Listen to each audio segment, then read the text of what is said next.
second episode of Raw into season 5. I'm very excited. We're going to be recording the season 5 premiere later on today. I have things in mind, so I'm going to avoid going down any of those avenues for now.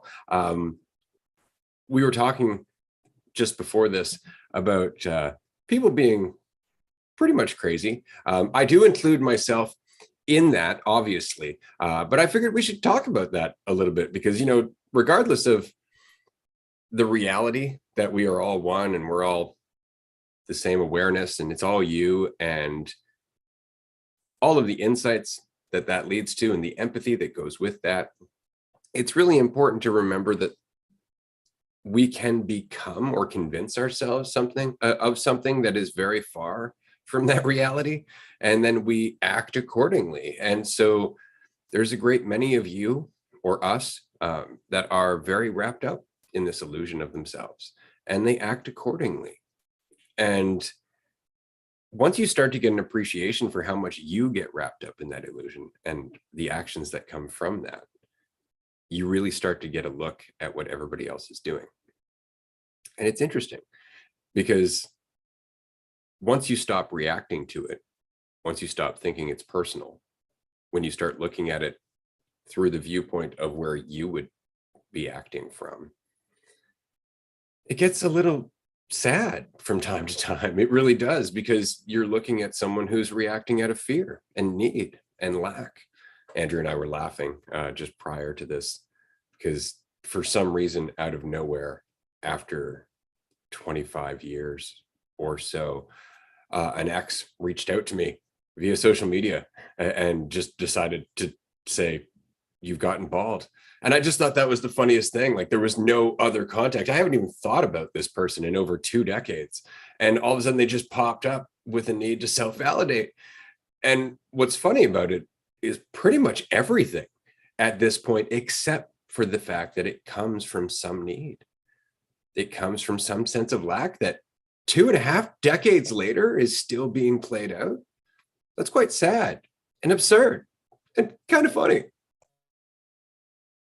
Mostly funny, I think. I think that's pretty fucking hilarious. But oh man, there's so many ways we can take this this chat, just the number of conversations. And Ray and I too, we have plenty of conversations that aren't recorded as well about things that won't make the podcast for probably at least a very long time, when we have maybe a more solid base and there isn't the fear of 10% of people fuck off. It's like we're still doing fine. So we'll keep some of those at bay, some of those topics. But yeah, it's interesting with just how often we think about ourselves, and even when we start recognizing it, it's almost so habitual that we can forget how to live without thinking about ourselves.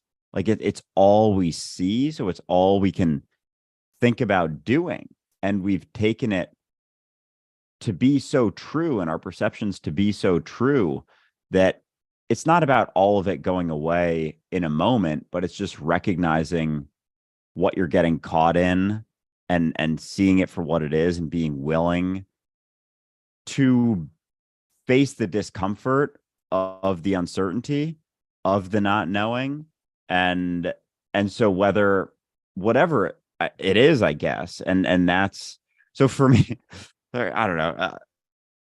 I guess I'll talk about, did it cut for a second? Am I still going good? Okay. Yeah, I'll talk briefly about my weekend, because it's been something that I'm still like processing and working through. And like, as much as I recognize it, it's weird seeing the habitual patterns coming back, in a sense, I guess. So I met, should I go into this later? No, it just, for the sake of people's privacy and all that, keep it general. Oh yeah. Very, very general. So all right, whatever. Fuck it. Been talking to this girl for like 7-8 months, and we had met via social media, got in touch when I was living in New York. She was visiting. She was from another country. I'll leave it at that. And so she was in town. I was like, all right, let's go on a walk, get dinner, whatever. So met up, went great, went really well, enjoyed chatting with her. And so fast forward, been keeping in touch here and there, but live in other countries. So nothing too crazy was going to happen. And it wasn't at a point where I was like, oh my gosh, this is so incredible that I need to, go see you and move to a new country and everything. But we've kept in touch every couple of weeks since, and then, talking on the phone, whatever. And this past weekend, I'm in San Diego currently. She was in LA for the next 2 months. And she was like, we were talking, and I was like, oh, bummer, I just missed you. I was just in LA. I am, and I was like, whatever, maybe we'll see each other at some point. And I was like, you know what, fuck it. I'm in San Diego, only 2 hours away. I'll make the drive up and we can hang for the day. So get there, 20 minutes in. We had been talking about me coming up Friday night. She was like, I don't know if I'm comfortable with you staying in my place. I was like, whatever, we've only met once in person. Totally fine. Totally reasonable. No pressure whatsoever. I'll drive up Saturday. And so 20 minutes in, that comes up, and she's like, yeah, I don't know if my boyfriend would have been okay with you staying over at my place. And as soon as the word boyfriend came out, I'm not gonna lie, like my heart hit the floor. Like I felt like a fucking Mike Tyson just punched me as hard as he could in the gut, and took a little time to recover from that one. Because although I will honestly say I had no expectations going in, there was still certain things that I think were potential things that would happen. And that, having a boyfriend was definitely not one of those potential things. And so it was interesting to see that despite thinking that I had no expectations, there were still something in there. It was like a passive expectation instead of an active expectation, or a passive lack of an expectation, whatever you want to call that. And so yeah, we kept talking, and I was like, took me some time to recover. And then I was like, fuck it. Might as well make the most of it. I'm already here. I do enjoy talking with her, hanging with her. And so we had a decent time, still had a fun time, walked around a bunch, got some food, smoked a bunch of weed, and it was fun. And the benefit, what I will say, and this gets into people thinking about themselves, is that before this, I will admit that I had a very, very positive idea of her going into this situation. And I started to realize a couple of red flags that, as Ray pointed out to me when I told him about this when we were chatting yesterday, I may not have noticed those red flags had she been single. So, silver linings as always. And one of them being the thought of, or being kind of full of yourself, in the sense of, one example is her phone background is just a picture of herself, And I've told a couple of friends that, and it's interesting to see people's responses to it. Like, some people are like, oh, well, I don't know. Well, isn't she does, like, modeling, and is well known in the country she's from. And they're like, I don't know, that's more common in that industry. And it's like, yeah, I guess being full of yourself is common in certain industries. Like, I guess modeling, that would make sense. But I thought that was absurd. I got a glimpse of her phone at the background, and I was like, wait a second, is that a picture of yourself? Is that a picture of yourself as your phone background? She's like, yeah, what's wrong with that? It's like, I don't even know how to explain. I guess there isn't, but and she's like, what? She said something like, oh, what? I love myself. And that's when I say there's no reason to love yourself. Like, it's referring to that sort of, that's an extreme of it. And I guess that is more common. And I don't know, for some reason, I've never really thought of, recognize positive, negative ideas of yourself, but I've never really thought of that side. And I guess that's common in, like, Hollywood. Really famous people have very positive ideas of themselves. And so that's going to be the thing that hinders them from recognizing that they're God, essentially, because we were getting deep into conversation, and I'll wrap this up quick here, getting deep into the recognition of being God, basically. Like, she's willing to have that conversation and go pretty far, but the thing she was butting up against was, when I'd use an analogy like recognizing the body, recognizing the finger and your toe are both the body, but they think they're the finger. And she's like, no, they're different. A finger isn't the body. The body's a whole thing. A finger is just a part of the body. And I was like, yeah, but it's the body. And there's only so far that you can take that if someone's unwilling to accept that. So there was cognitive dissonance coming up. And I was like kind of wondering as we were having that conversation where it was coming from. Eventually started getting deeper into it. And she was like, well, what's wrong with enjoying being yourself? What's wrong with, loving yourself and loving being yourself and having a fun experience? This is the experience, and having fun with it. And like, to someone who responds like that, I don't know if there's necessarily a great way to be like, just be careful of that. There's inevitably going to be repercussions to it. And then, I saw our phone background. So all that pushback and cognitive dissonance started to make more sense. Yeah. And then it was what it was, but it was interesting to see that play out. And I admittedly have never thought too much about that extreme positive idea of yourself being a hindrance, because to someone who's in that, being everything seems like a step down to that extreme positive idea of ego, whereas someone who has a super negative idea of himself, I don't know, may seem like a step up to recognize that you're everything, that you're not what you think. I don't know if that's just my perception, but anyway, that's my spiel. Wasn't sure I was going to go for it on the Raw episode, but there it is. That was my Saturday night. That's such an interesting experience, and I can't say I haven't been there a few times, as you and I have discussed previously. But the phone background thing is funny, just for the sake that people will go like, "Whoa, what's wrong? What's wrong with that? What's wrong with loving yourself?" And it's like, I think you might have the wrong idea of loving yourself. Right? Like, there's a difference. That said, though, I immediately got the idea that what I should put on my background is a picture of me staring into a mirror, but the mirror being angled so that way it's looking back at the person who's staring into the phone naked. So a full-length mirror. So it's me looking at myself naked. Nothing wrong with that. What's wrong with a little self-obsession, right? I'm just loving myself. And you just pass that around at the party, just see what people think. Be fun. That all said, it got me thinking, because you were saying that, I didn't really go into it with any expectations, but you did kind of go into it with assumptions, which is kind of like an expectation, but not quite so overt. It's more or less just like, this appears to be what this is, right? Which is a totally reasonable thing to do, because you're not generally going to go, but is it? But you kind of have to. And the reason you kind of have to is to avoid stuff like that. And that kind of goes back to what I was saying earlier in the episode about recognizing the world that we live in, recognizing the fact that, as I said in Discover Transcendence, identity itself is idolized in our society. It really is the cornerstone of everything.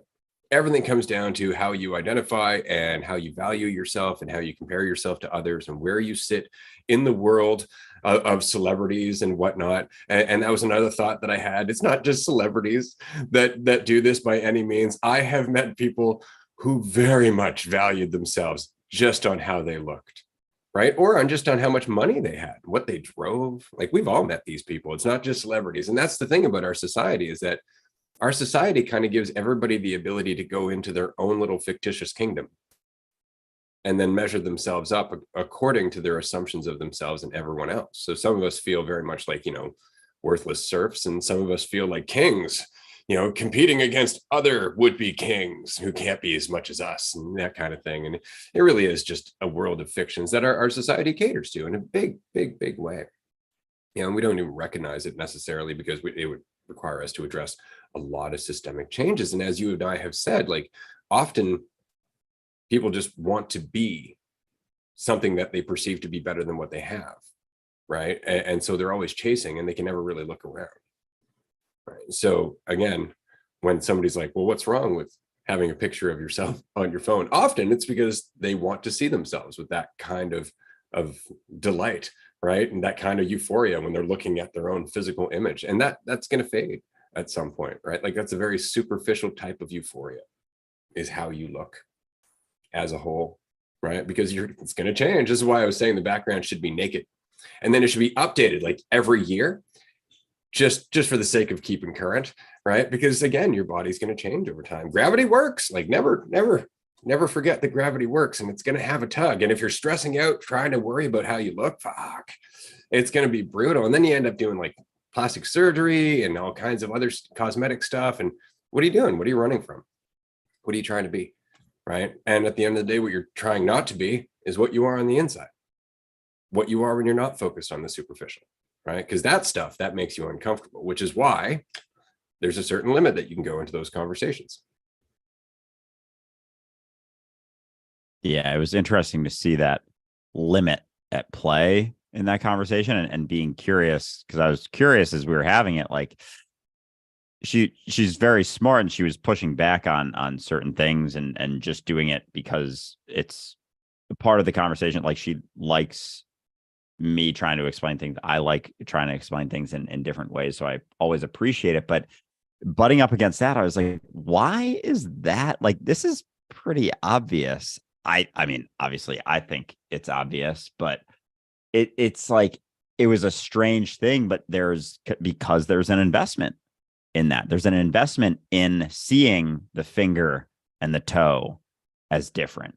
Because when you have a super positive idea of yourself, or negative ideas of yourself, or anything, it's always in comparison.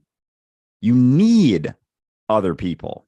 You need them in order to maintain that egotistical high. It's absolutely necessary. And so, just kind of by design, if you have a super positive idea of yourself, you're going to see others as less than, and as not quite where you're at. And it's necessary to maintain all of these. And that's why, with that, I don't know, with that conversation, it can be like, obviously you get to a point, and I tried a couple different ways, but you get to a point where you're just like, yeah, you're not willing to see this. And I even said the whole the Jesus quote, like, those with ears to hear will hear. And and then with that, people will just push all these things, and we kept getting up against, well, the whole thing with, I don't have any beliefs, and then the response being, well, that's a belief, that whole thing. And I'm just like, there's something beyond that. But you have to be willing to look at it. It's a communication is a two-way street. I can't just, oh, am I cutting, or is that you? A little bit, but you're okay. Caught up. Okay. All right. Communication is a two-way street. It's not just one person that can get someone anywhere. It's everyone's going to receive the words coming out of your mouth completely differently based on what they're invested in. Like, in order to actually hear someone say what they're saying, like, you can't be invested in something that contradicts what they're trying to get across, because that investment is in an idea, which is an illusion. The investment is in an illusion. And so, getting to that point where someone just like, the reason they can't go further isn't a lack of potential understanding, but it's an investment in, when it's an investment in a positive idea of yourself, I think it's, I don't know, almost tougher, because they have to be willing to let go of that.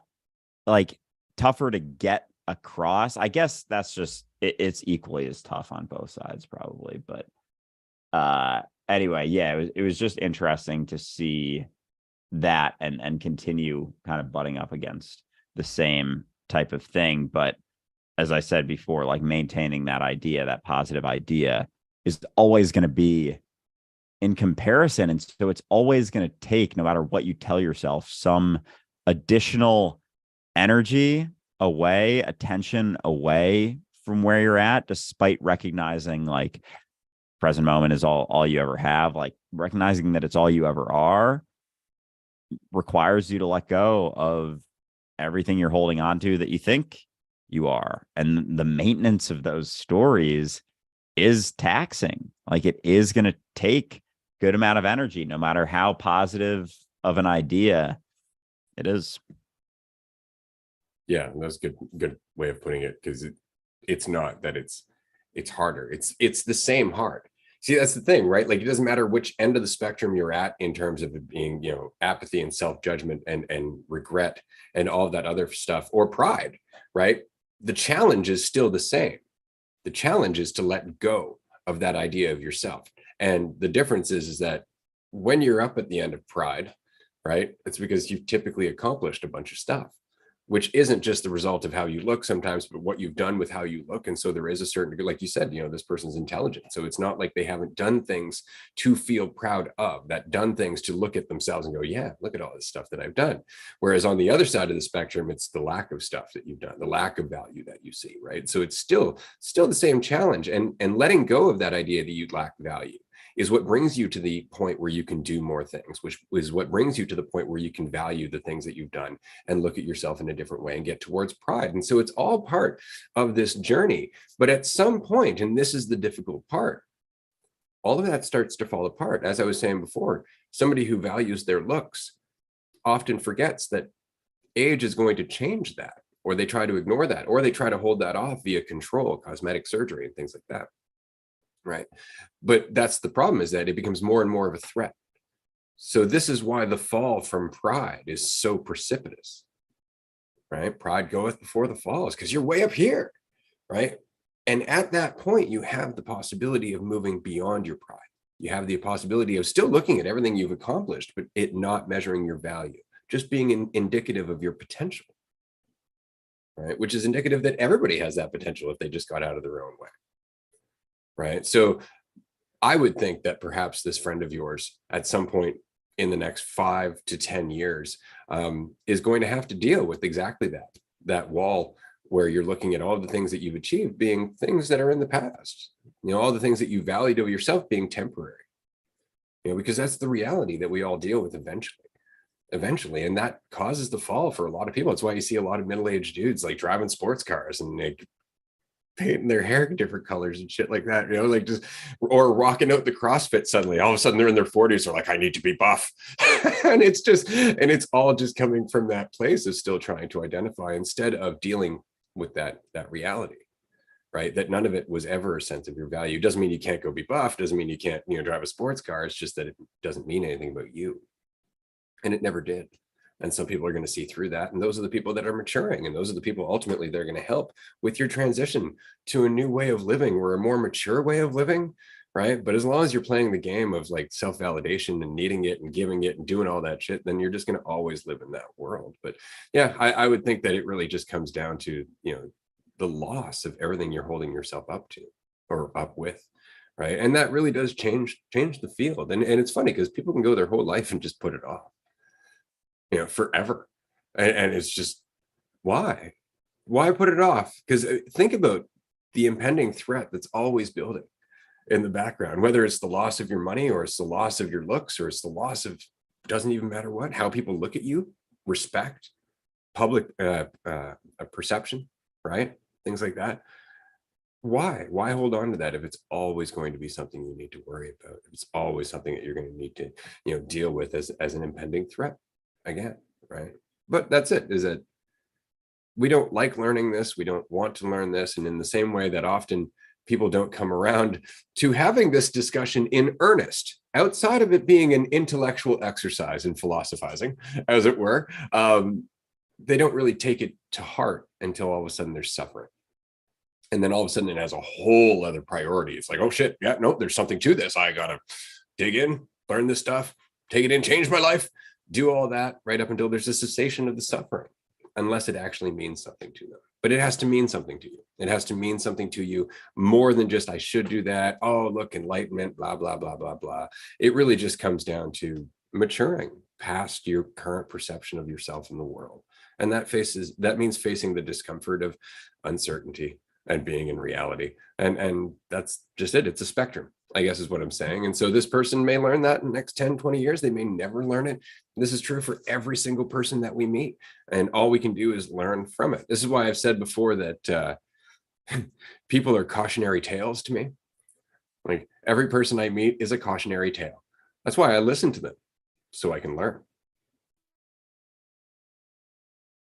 So I find it very interesting that like the conversation that we're having about like the overarching recognition that of what's going on here, and then within that recognition, the recognition of the dream, we'll just say there's all these things that are happening, but they're all without the recognition that this isn't, it's tough because like it's not what we think, but it is what it is always, but it's never what you think. And so I just find it interesting, like having this conversation and being able to and willing to with all different sorts of people, especially when it's people who are deemed to be well known in like the spiritual sense, or just well known. They've written books about psychological things, scientific things, and combined them and whatever, and they still are very much caught in the illusion. Like you can get to a point where you think that you I guess, is there an assumption that they get it, or is it an assumption that you get it enough and you see yourself in a certain way enough? Because like I find it kind of silly that people will, I guess you can still write a book about science, about philosophy, about different things, and okay, and you can write about all those things and still not be wrong, basically, like write about all that stuff, but it's like there's this underlying assumption, I guess, misunderstanding, and an unwillingness. Like I just find it so interesting that so few people are willing to have this conversation. Like I guess there's a lot in the way, because as soon as you start getting it, you start getting it. As soon as you start understanding anything well, it's you understanding it really well. And that's where the pride and all of that comes from, being measuring your progress relative to everyone and everything else. And so when I talk with anyone just about, say, someone who has very positive idea of himself, and there's the recognition that, oh, there could be some serious potential consequences of that, but if they're not like actively experiencing them, like you said, someone can push it off their entire life.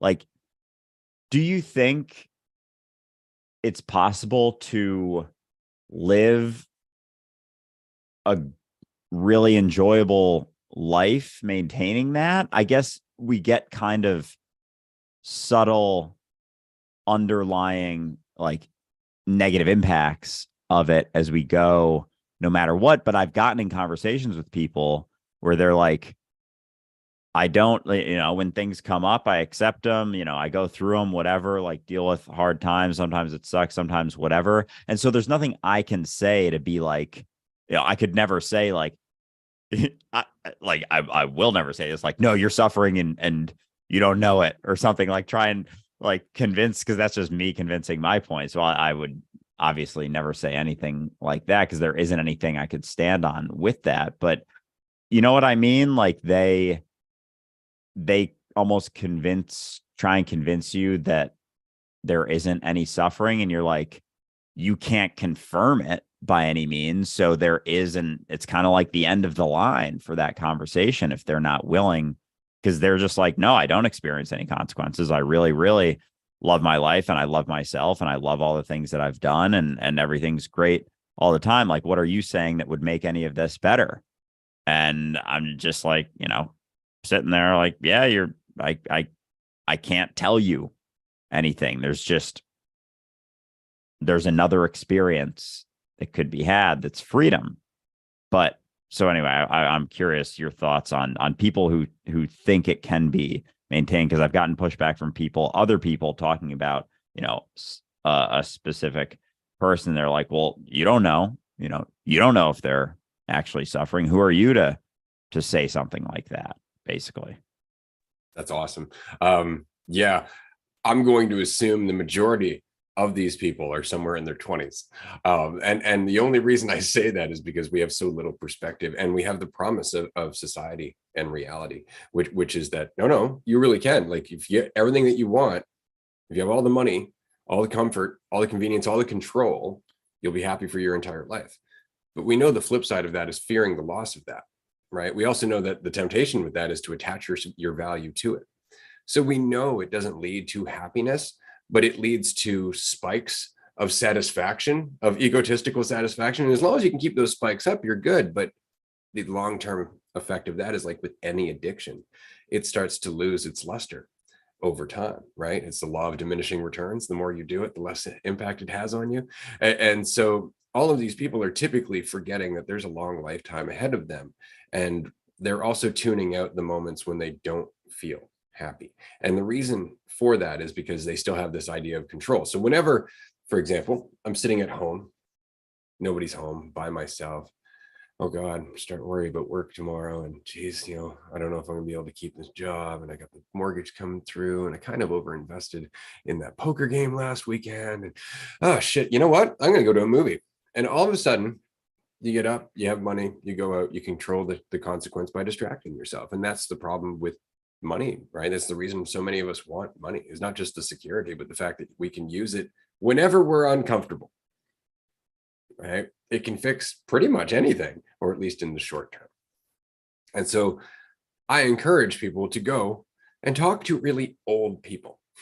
Go and talk to senior citizens, even rich ones. I encourage you to do so, and ask them what they would have done differently, how their life kind of went, what they were invested in. Listen to their stories, listen to their successes, listen to their challenges. And what you're going to find is that their values have completely shifted from when they were 20 or 30 or even 40 years old. Their values in terms of what's important to them are totally different. It's all about relationships. It's all about enjoying the moment that you're in. Maybe it's about getting a little bit more exercise. Maybe it's about holding yourself back a little less, right? But they all communicate the same lesson, that they were in their way when they were younger. And it was because they had wants and desires and needs that were based on the perception that they were in, and they completely missed what they were experiencing. So there's nothing you can do about that, is what I'm saying, because it really just comes down to the fact that I don't want to look at it, Andrew. I don't want to look at it. I've got these rose-colored glasses, and I'm going to look at everything through them, because things are just fine for me right now. If you're dealing with suffering, obviously it's because you don't have as much money as me, but don't worry. You'll get there. You'll get there. And right there, you're just like, Jesus Christ, that's so sad that you have to do that. Right? Like that really is it. And it's just this idea that, the suffering isn't part of your reality. It's there. It's there waiting for you to slow down. And that's really it. It's just waiting for you to slow down until you address it, in which case it becomes your friend. That's the thing about suffering, is the only time it really stops being suffering is when it starts being educational. Yeah, that makes sense, that we almost can keep it at bay by being busy. And as you said, having money allows you, you're not feeling super great, just go to a tropical resort for a while. Just go, buy something new. Because those things do feel good for a bit, like, especially if people are oohing and on at whatever you bought or whatever, you're getting that validation. But it's like it's always right on the other side of that. And as soon as that subsides, what you're left with is what you think you are. Like what's beyond that? Once you're left with beyond that is the reality of what you are. And if you have an idea that you're trying to keep at bay, like it's still there. You're just piling things on top so you can't see it.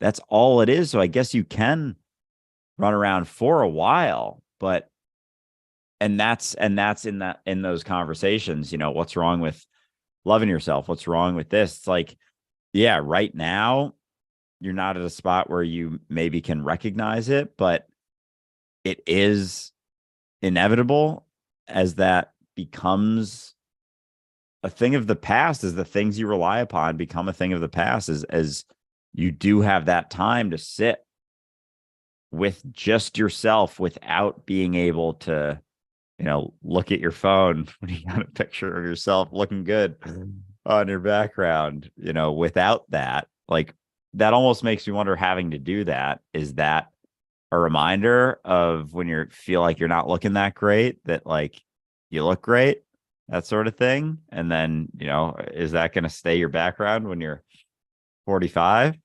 Is that going to be a potential possibility? But it is. So I guess that's a good point. I haven't really thought of that, just how well we can keep it at bay, and the things we focus on, the money, the things like that allow us to keep it at bay, but it's like piling on top of itself. It's like in Idiocracy, the garbage mountain. We just keep pushing things off, and that's what we do as a society. It's what we do as an individual with things. We're not addressing things as they come up, so we just let it pile up. It's like, it's like anything. There's plenty of examples of letting things pile up and utilizing external sources, external validation, external things to enjoy yourself, enjoy your life, is just letting things pile up, no differently than any other type of situation. Absolutely. Just like you did, just like I did, just like all of us did going through our teenage years, right? Oh God, this sucks. I'm going to go buy a new CD. Oh fuck, I just aged myself. That's funny. Anyway, I just want to take a quick moment to do, the community announcement thing. We have a coupon code for the month of May on all of our workshops. If you want to buy an individual workshop, it doesn't count for the bundles, but it does count for the individual workshop, and you can use the coupon as many times as you would like. You can get 25% off any of our workshops just by using the coupon code. Yes, you may, because it's May. And that's kind of funny to me. And so there you go. But it's all one word. There's no spaces. Just keep that in mind. Also, if you happen to be watching this on Twitter right now, retweet this shit. Say hi. Hashtag Dualistic Unity, whatever it is, maybe tag Mr. Beast, because recently he had a hand in curing like 1,000 deaf people. And this is getting cool. So I really want to have him on the show. And I tweeted him in response to that announcement and went, we would love to have you on the podcast and talk about your intention, how you see yourself, where the fuck this is going, that kind of thing. So if you see that tweet, or if you're following us on Twitter at Dualistic Unity, retweet that, share it. Because season 5 is all about making some fucking noise. It really is. It's all about making some fucking noise. And what I mean by that is we have a list of people that we want to have on the show. And these are lists. And this is a list based on a lot of suggestions and just people that we find interesting. But these are people who are quote unquote important. And they have a lot of shit to do. And so it's going to take some fucking noise. And so we're going to be releasing some of the contact details for these people on our Discord as we go into season 5. And we encourage all of you to reach out. We're actually going to work on some short form emails, templates, as it were, so that way you don't have to type the email yourself if you want to send an email, or we'll do some pre-written tweets for you if you don't want to type them yourself, and just get out there and make some fucking noise. Because we would love to have these people on the podcast, and we think the conversations are going to be just really entertaining and interesting. And if there's anybody that you want on the podcast, feel free to campaign on our Discord to get people to support you in peppering that person with spam in regards to them coming on the show. And yes, I understand it's kind of dickish, but you know what the expression that the squeaky wheel gets the grease? Let's do some squeaking. And last announcement, Dualistic Unity is actually a corporation. We exist, and we have a LinkedIn page. And at the moment, we only have, I think, 70 or 80 followers on that LinkedIn page. And we need 150 in order to live stream this show on LinkedIn. And so if you're on LinkedIn, check it out. Go look up Dualistic Unity, follow us, and it does us a favor in that we'll be able to access a larger community and take advantage of LinkedIn and really build some more contacts and whatnot. One more thing, actually, we are still working on our business plan and pitch deck, so that way we can do a presentation at the end of May or in early June regarding investment in Dualistic Unity and everything that we're doing moving forward. If you're interested in investing at all, dualisticunity.com/invest, and just fill in some contact information. Let us know what you're looking for or why you're interested, and then we will get back to you as we get closer to the presentation date. That's it. That's all I've got to say. Yeah, nothing but exciting things coming up. So yeah, one more thing, because we never ever remember to do this, is if you do listen on a podcast platform, be it Podbean, Apple, Spotify, they all have review sections, and it does help us a lot. If you leave something, I think Spotify, it's just leaving stars. So if you're really enjoying it, 5 stars would be amazing. Apple, you can leave written reviews. So even just like a couple words is awesome, and we appreciate it very much. And that's the extent of the announcements. But yeah, I don't know. Do we want to continue on with this? I didn't really have another point to bring up regarding this, or did you have anything else you wanted to chat about today? Oh man, we can talk about the insanity of what we are all day long. I know I've been talking about it for 20 fucking years, because we're nuts. Like we're so lost in cognitive dissonance. It's just the most amazing thing. Like it really is. It's funny. I was having a conversation with somebody once, and see, everybody assumes that, oh, Ray is really aware and empathetic. He's very caring about people, and on one level, that's absolutely true. That's absolutely true. I really do go out of my way to not be self-involved, and that makes a lot of space to be empathetic, for sure. That all said, I perceive all of this as just being me. And so when I see myself doing something boneheaded, I have a good laugh about it. I really do. And so as much as I feel for everyone's pain, and I empathize when we get in our own way, because I've done it. I know. It's the whole reason I do this podcast and the conversation that we're having. That shit's funny to me. Like it really is. I try not to laugh outwardly, right? But it's funny to me because it's me doing it, right? And it's adorable. At the end of the day, when you have the right perspective, you're just like, oh, look at me running in circles, that kind of thing. And so I was just saying that, like I love people, but not always for the reasons you might think. And I mean that because, again, as much as people are stories to be learned from, they're also entertaining. Oh, they absolutely are. It is, because with things can get feeling like they're heavy sometimes, and understanding that it doesn't actually change anything. The recognition that you're everything doesn't change what is here and now. And so it does, though, allow you to just naturally take things a little bit less seriously, take things a little bit lighter, including everyone you interact with. So when you see someone doing some absurd stuff, maintaining a ridiculous illusion, doing something silly, doing something out of just clear need for validation and anything, and then just watching it sort of play out and seeing it come full circle, is there's a humor to it. Absolutely. And I think being able to see that and recognize that definitely helps in this recognition, because especially early on, people can feel a lot of weight from it. So Ray's said it many times, but keep it light. Like it really does help in almost any situation, and be willing to have a decent laugh at you say someone else's expense, but at your expense, because especially when you see it as yourself and you see the things play out and the reasons for the actions that are being taken, because as they do that, as they seek the need and validation and investment in any degree of a story, it's all a fiction. Like they're investing entirely in something that's totally made up, that isn't actually real. And it's a story that they tell themselves. And so being able to see that and recognize it for what it is, there is a humor to it. And so as people act in certain ways, there's less frustration. Not to say that there isn't also frustration. That's definitely in there too. But there is sort of an underlying humor and lightness that you can take each and every situation. So that definitely helps. But in regards to what we were talking about before, and the pride and the waning of the things and the stories and the maintenance, talking with elderly people, that was actually something I wanted to do. I was thinking about doing it right before COVID hit, just going to like elderly homes basically, and just having conversations, like you were saying, asking them about what they would do differently, asking them about what they, their main things they regret, would have changed, would have focused on more or less throughout their life. And and then COVID hit, so there was no chance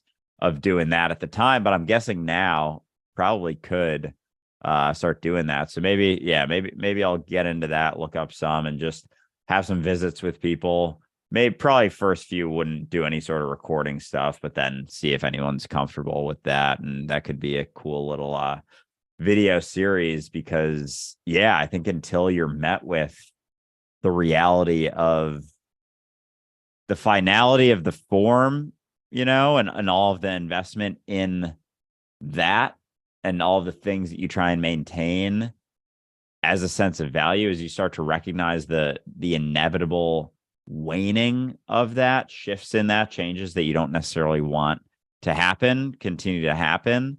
There's a shift in priorities, in recognitions, especially when you get to the point where, you're 90 years old and there isn't all of the things that you can maintain. I guess, you can still maintain the idea that you're rich and whatnot, but that has a limit because what are you going to do with that at that age? You can still do plenty of things to make yourself more comfortable, but you see things with more clarity. Obviously, the more you recognize that, you're not gonna, the things that you use for a sense of value aren't going to last forever, and your ability to utilize them to derive your value from isn't going to last forever. And so you come closer and closer to the reality of what you are and what is, which is here and now. So I guess inevitably your priorities are going to shift in that state. God, I love just how much I've experienced, just because I think you should. I think you should go and have conversations with older people. More importantly, not just to record them, but volunteer. Give them a hand. Go and hang out at someone's house for like a half day and just give them a hand in cleaning up their stuff and getting whatever they need. I've done that a number of times. The last person was this 86-year-old Polish man who only had one leg and was a raging alcoholic. And so I used to go over and just chat with him all day, just because he had no one else. He had no family and nothing. Right. And so it's really important just to do that. Like, and then we're not lacking old people around us. So, I mean, you can do that shit anywhere. And there's a lot to learn from it. That said, from the other end of the perspective, and I don't want to say this necessarily as a broad brushstroke, but that's definitely how it's going to come across. And I beg your indulgence, whoever this addresses. Old people have a tendency to suck. And the reason I say that old people have a tendency to suck is the same reason that 40-year-olds have a tendency to suck. It's because over a lifetime of making assumptions and living according to expectation and what you think about yourself, that shit really does start to set in kind of like it's cement. Like, it really starts to take hold of who you are. And while there are old people who have spent their life learning the lessons and get to a point of self-reflection, and they're very cool because they don't take themselves very seriously, that is so fucking rare. Like, it's so rare. Like, the expression that, age brings wisdom, total horseshit. And it's total horseshit because it really just comes down to what you do with your time. It comes down to what you do with your life. It has nothing to do with how old you are, because you can be and maintain a teenage mentality for your entire fucking life. You really can. I mean, and that's the problem with money and comfort and control and all of that stuff, like in terms of inherited wealth and whatnot. Like, look at Donald Trump. Donald Trump is still very much in a teenage mentality, which is why he can't be contradicted. He hates to be wrong, right? And if he's ever criticized, he just loses his shit. Right? Well, why is that? Because he's fragile.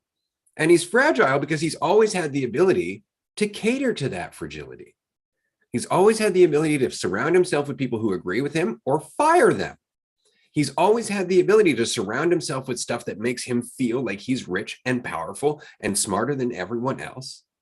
And he lives in a narrative that validates him as such. Tell me that doesn't sound like a teenager. So age does not necessarily bring wisdom if you're not always sacrificing your younger self, right? Which was your idea of yourself.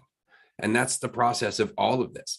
But keep that in mind that often when you go and talk to old people, and I mean really old people, let's say 70 plus, even 60 plus to some degree, right? I understand I'm 43. I can say that because I'm on my way. Some of them are very cool, and they've lived a life where they will teach you shit about what really is a priority over time. Others are going to tell you to turn to the word of Jesus. Others are going to tell you that you need to buckle down and invest in government bonds and really, make wise decisions, marry young, have a kid, do all that shit, all the shit that they're not actually, like, that didn't bring them to happiness, is what I'm saying. Like, and if you talk to them, they're always saying, like, you need to do this. But if you talk to them about their life, they're very rarely happy, like almost never, and usually super fragile. And so, my grandfather used to say, consider the source. I love that expression. When somebody's saying something to you, try and consider where it's coming from. It's not always what it sounds like. So do they just use that advice, say they're religious and had kids young and it didn't actually make them happy, but then they'll tell you to do it to validate their decisions? Well, yeah, because basically, otherwise the alternative is maybe I did something wrong, right? So you've got to do it too, because this is the right choice. And ultimately it's going to lead to happiness, because this is going to lead to happiness for me, right? Because I'm still invested in it. Turn to Jesus. Right. Especially that one, because they're still at a point where they're getting close to hopefully getting that big, nice dessert at the end of the road. So they're even more invested in that. And so it's interesting. I actually have a great aunt, and slash that side of my family is a lot of them are quite religious, and they're always talking about it, always doing things. And it's funny now because I don't know which ones follow my content or anything, but the one who's like very old, kind of the head of that family, I guess you could call her, is super, super religious. And she almost like, she's super nice, and we talk and whatnot, but she just in the last couple of years is always given me like more funny looks, I guess. And it's interesting. It'll be funny. We always see them like over the summer at some point. So it'll be interesting. And I don't know, one of these times I may not hold back and be willing to dive in. I'll be very, very careful, because she's a lady who basically walks around with a Bible and a rosary all the time. And so there is certainly a lot of investment in that. And it's kind of like overtaken every single thing that she does. So I guess that makes sense with older people and a lot of, oh, geez.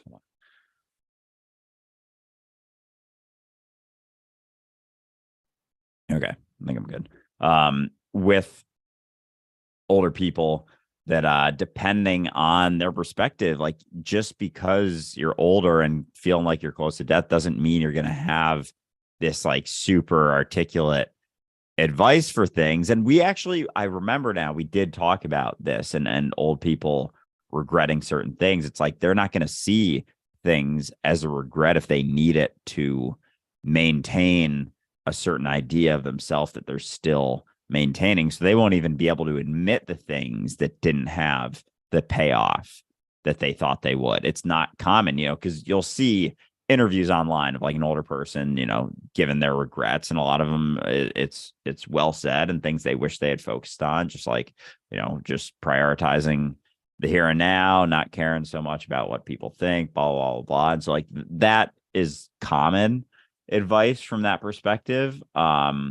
But then there's still a lot that they would keep off the table because they're still maintaining some degree of an idea of themselves, and that's going to hinder their ability to actually be fully open and honest, because there's a willingness to let go of that story that they're still maintaining. And that's got to be so fucking exhausted. Like, I'm going to be very curious to see what it's like not maintaining so much of a story for a long time, like how that looks at the end of your life, because there's not a very big sample size of that, like almost no one, basically. So that'll be interesting to see. Hell yeah. No, I look forward to it for sure. Like I love the fact that it's funny, I ran across a TikTok video earlier this morning, and they were talking about how like the first 20 years of your life basically is perceived to take up like 70% of your existence or something, because you're paying attention.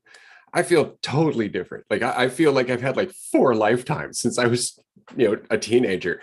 And it's just because my attention's on where I am. It's on the experience that I'm having. It's not necessarily on who I am or how I'm perceived or any of the narrative of time that person would have to exist within.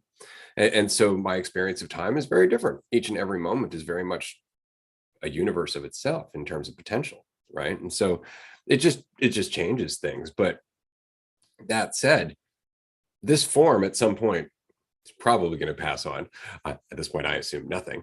And that's going to be a cool trip because it's not the end of me, right? Any more than it's the end of me when I go to sleep at night.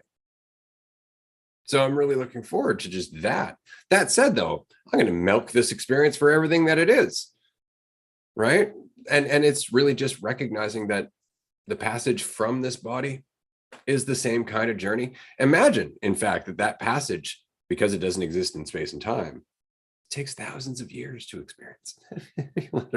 Right? That kind of thing. And it's funny, my daughter was asking me the other day, she's like, what happens after we die? Well, all of this. Everything happens after we die in the same way it's happening right now, right? Take some time to understand that, though.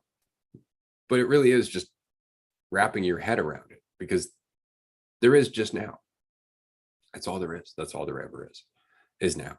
And so the more you sink into that, the more you start to recognize how much now there is, how many nows there are. This is why I find it really funny that, like, Brian Cox was saying this. I think Neil deGrasse Tyson was saying this as well, that the universe currently is possibly so large that there are almost infinite versions of Earth out there with infinite versions of us. They're not talking about parallel universes. They're talking about the physical size of the universe with trillions of galaxies. Okay? And that's just what we know of. So they're saying it's so big that could exist now in this plane. Not even talking about the span of eternity. Okay? They're talking about right fucking now. Okay? We're talking about within the span of eternity. All versions, all variations could exist in all versions of this universe as well. Right. And that's the other thing that they're looking at. But we don't ever take that in. We don't ever think about the size and the enormity of all of this, because it's impossible. Right. As soon as you start looking at it, you can just keep looking at it. You can just keep looking at it. It never ends. It's just more and more of you. Right. We keep thinking that we're looking out there, but we're not. We're looking within ourselves. We're looking through our awareness, and it never ends. There's always more and more and more and more awareness. I find that staggering, but most people don't consider that, especially as they start getting older, because they're afraid of death, because they perceive themselves in a certain way. Which brings me back to a point I wanted to make earlier regarding spiritual teachers and people who say, relatively positive things in terms of not being your idea of yourself and whatnot, and how they get stuck. They don't continue on.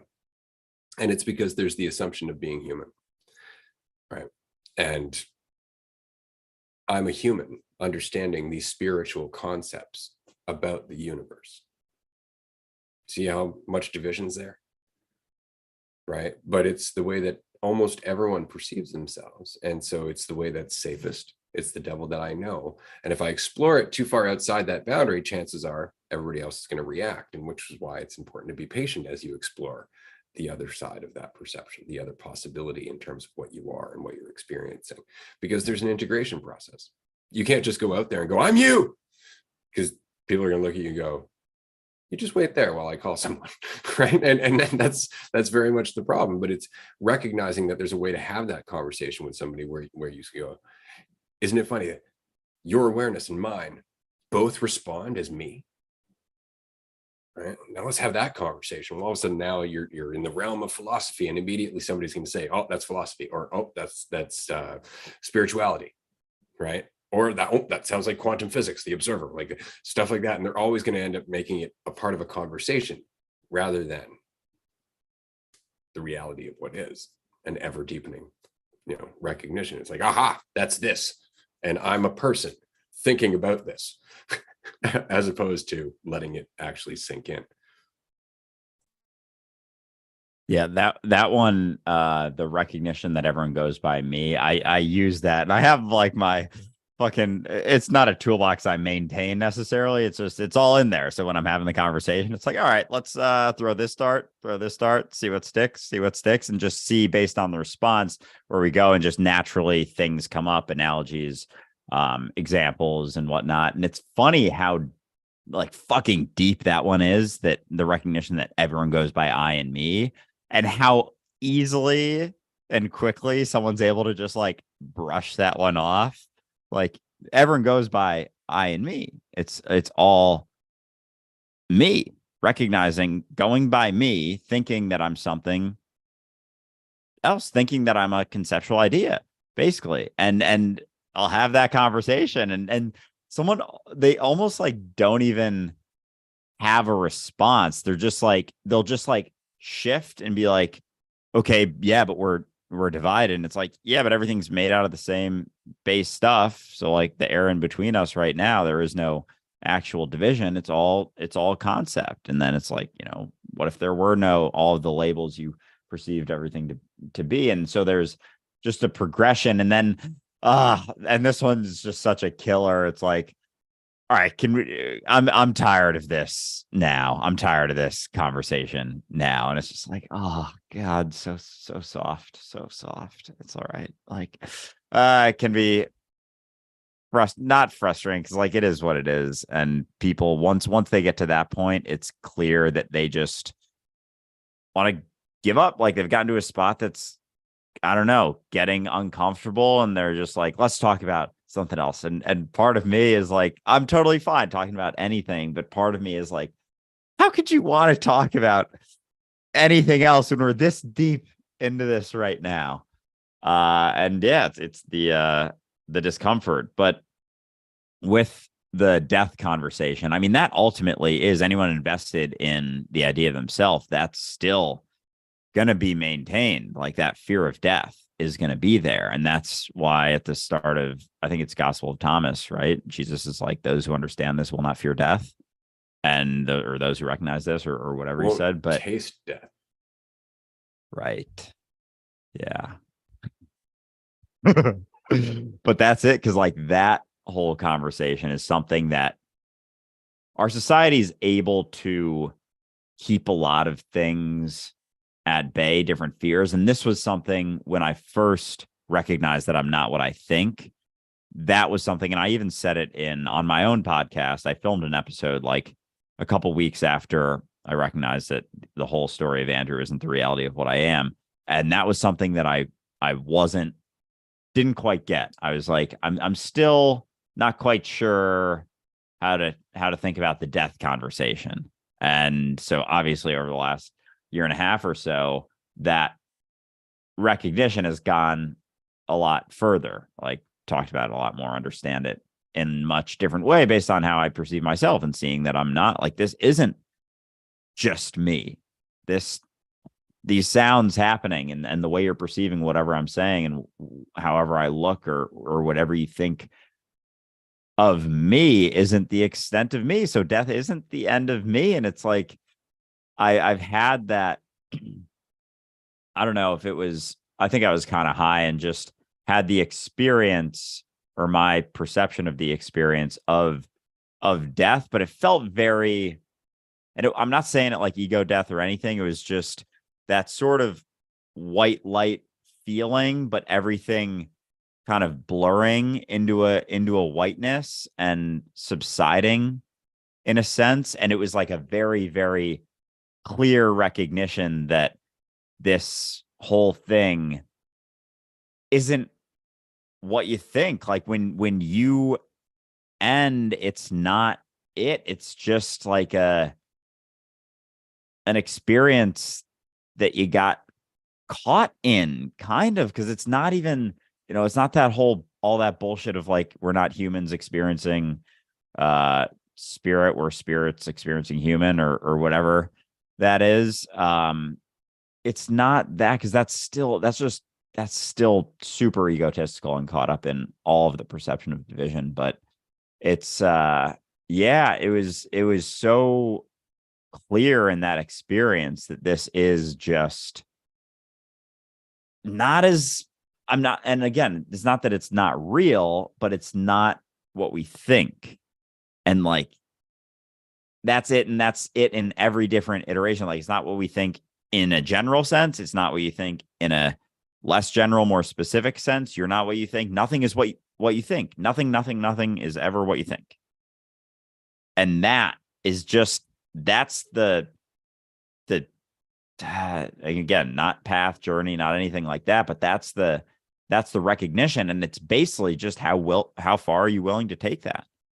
How far are you willing to take the recognition that you are never what you think? The thing is never what you think it is. Because you take that far enough, this is what you come to. And people just want to settle upon something. Well, that thing is what I think it is. I am what I think I am. Reality is to some degree what I think it is, but it never is. And so what's left is that kind of experience I felt where it was like it was like white subsiding, and there was just left with just a whiteness, and I wasn't Andrew. It was just everything, just being experience. Because you're never Andrew, right? You just get caught up in paying attention to being Andrew, right? Which is what we are, is just the attention on our possibility, which is kind of funny, right? Because we're like, yeah, wow, this is like the real deal. And isn't it funny how powerful your attention is? Right? Because that's really it, right? It's just like there are countless possibilities that you could dream. Which one do you want to pay attention to? And usually that's based on what we experience in the day, isn't it? We use what we experience in the day to determine what we're going to dream about. Which is kind of funny, right? But they're all in there all the time.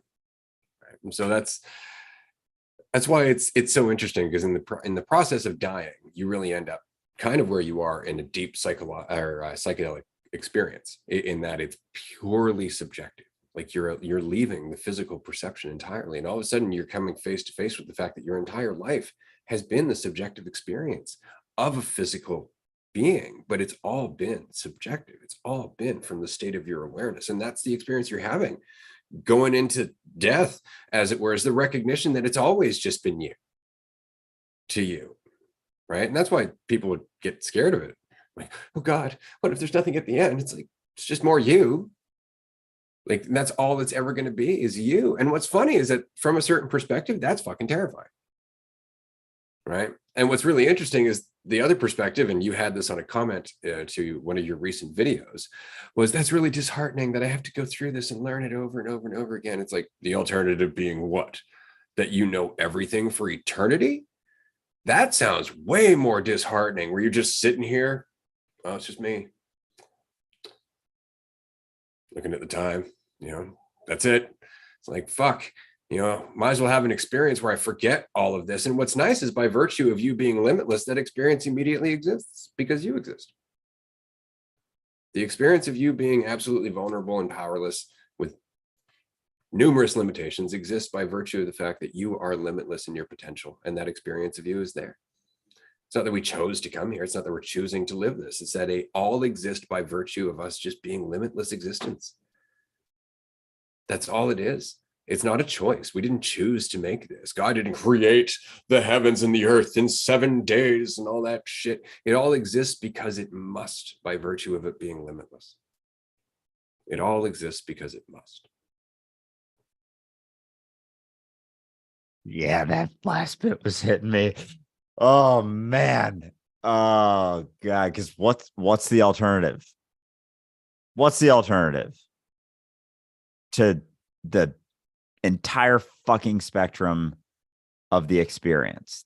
What is the like? Oh God. And I'm getting that feeling I've gotten when it's been just you and me talking, like at the retreats, especially, of just like sitting in that recognition of the rawness of uncertainty, and also the recognition of what the fuck I am. And it's funny because every time you go through it, you get a little bit more comfortable sitting in that, and realize, like, you start laughing at it more. Like, a part of me was like, starting to tear up as you were talking, and then it's like the laughter, and then it's just all the emotions because that's it. And but it's like, holy fucking shit, we're sitting in eternity, just interacting with myself because what the fuck is the alternative? Woo! Oh, but it does create a lightness, absolutely. When I think there is like there's got to be a what not accumulation, assimilation process. Like at first, when you recognize and are sitting in that, there's no way you're immediately just like, "Wee, this is all great," especially coming from another mentality. Like there has to be that. Is it assimilation or like I like it. okay, we'll roll with it. I think you know what I mean. Getting used to the experience. And the more you go through it, the more you recognize it. Like at first, you it's kind of a lot. It's overwhelming. It can be just like holy fucking shit. And then the next time you see it, it's a little bit less. And then it starts to shift. And then, but then you start seeing more. And then you start seeing more. And then it's fucking uncomfortable again, and you assimilate. Because I'm just rolling with that word. I hope it means what I think, but fuck it, whatever. With that experience, and then but as long as you maintain and stay on the ball, you're gonna go through more of that, like, oh shit, oh shit. But then you kind of like get a, I don't want to say comfort, but sort of a willingness to, yeah, kind of that it's like might as well laugh at it. That's an option. I could run and get scared and curl up in a ball, or I could laugh, and it's all me anyway. So I don't know. Maybe I'll do both sometimes. That's it, right? You come to the point where you're just like, it's gonna happen anyway. Like it's just gonna keep going. That's the reality of eternity, right? And the only thing that fucks you up is your opinion of it, your preference of it. That's why I think it's funny sometimes in our Discord conversations or with our community in the group chats that we do, which we're going to be doing in about 17 minutes. For anybody who'd like to join us, patreon.com/dualistic unity. Often we'll get to the point where it's like, what's the worst that could happen? I die. And that's really funny when you understand eternity as the here and now, as that I, because then like, what's the worst that could happen? This character passes on, because then I'm all the other characters. And that's what's hard to wrap our head around, is the fact that when Andrew passes, Andrew doesn't actually pass. You just experience the end of the character. The character always exists within the potential moments that could exist. Your lifespan always exists. You're always experiencing this. You have to understand, for eternity, you're experiencing this and everything else you've ever experienced. It's always there. It's always there. It's just that you have the experience of going from one moment to the other, right? And when that experience ends, all of those moments still exist. And in those moments, you're still thinking they're fucking happening. So there's no death. All of the moments of your life exist forever. Forever. And in every moment, you think it's happening because you feel that you're alive. You're fully engrossed in the perception of division. All of those moments from your childhood to here will always be. All of the moments to come will always be. When Andrew passes on, the experience of Andrew will always exist. It will always exist. And that's it. And we're doing all of those, all at the same time. So this is why I say when you die, you don't go anywhere, because you're everywhere, all the time, as now, for eternity. And I think that's a great place to wrap up this episode of Raw. This has been a lot of fun. I'm looking forward to recording the season 5 premiere later on this afternoon. We are going to be continuing on Patreon after this. Do join us, patreon.com/dualistic unity. It's a tier 1 call, so it's only $5 a month. We're also going to be having some guest hosts coming on to our Patreon community at some point in the very near future. We're scheduling that right now. So that's going to be a blast. A lot of these hosts and speakers are members of the community. They all have a lot of insights to share, and I'm really looking forward to giving them the chance to facilitate these groups, because I've learned so much from them, as I know Andrew has as well. I'm going to pass this over to him to wrap up, but thanks so much for joining us, everybody. This has been a fun conversation. Yeah, I'm excited for the rest of our. I'm glad we have more chats today. Yeah, I'm not gonna say anything else. This has been a lot of fun. Appreciate everyone for tuning in, and we will